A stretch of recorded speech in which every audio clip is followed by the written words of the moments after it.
In this video, we'll talk about classes in JavaScript. Now, a class is a set of specifications based on which you can create different instances with minor variations.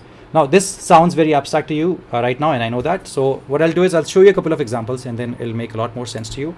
As of now, what you need to know is that class has this sort of syntax. So you write the keyword class, and then you write the name, which is class name, and then you create a constructor.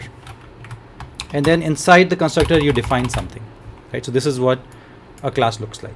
So now let's take a real example. So you say car, and then you say constructor, and then you'll have two different properties inside a car, which is name and year. Name is the brand of the car, and the year is in which year it was made. I'll say this dot name is equal to name, and then this dot here is equal to year. And I know this doesn't make a lot of sense to you right now, but just bear with me for a while. And now, like I said, you can create multiple instances of the class. So myCar1 is one particular instance of the class. So we'll say myCar1 is a type of car, and I say new here because it's a new car, right? In the sense it's a new instance of the type called car. So, and then we say here Ford, and then we say 2014. So think of it almost as you're creating a new type in itself, right? So car is a type here in now, and it's a class which will have values, which is name in this case, which is Ford, and it'll have a year, which is 2014 in this case. So instead of writing this whole code again and again, right, which defines how the car should function, all you have to do is you have to just define a class in the beginning, and now you can have multiple instances like myCar1 with different values thrown in. So myCar1 has Ford in 2014, and and myCar2, which is again based on the same specification of the class that we've already specified, but it can have completely different values. So it'll say Audi and 2019. Now, right now, since this class is really small, it has only two values, you're not able to appreciate how much time it saves you because you don't have to define that code again and again whenever you have to create multiple instances.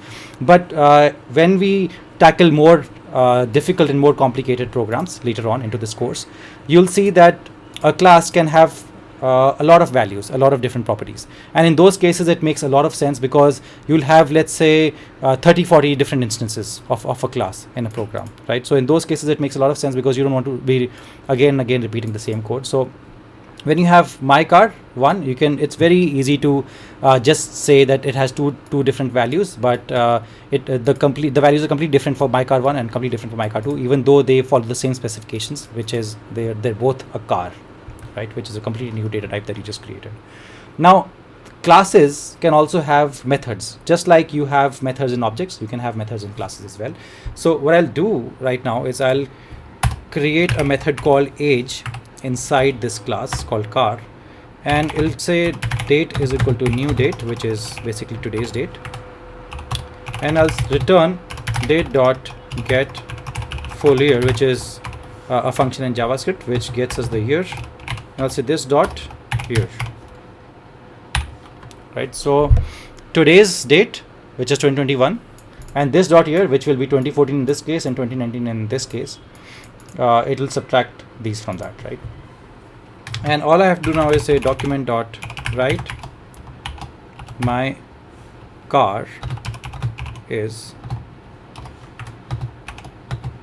my car dot age plus years old. So before I show you this, let me just show you what logging out my car1 and car2 will look like. So let's first log out my car1. So as you can see, it says name Ford and year 2014.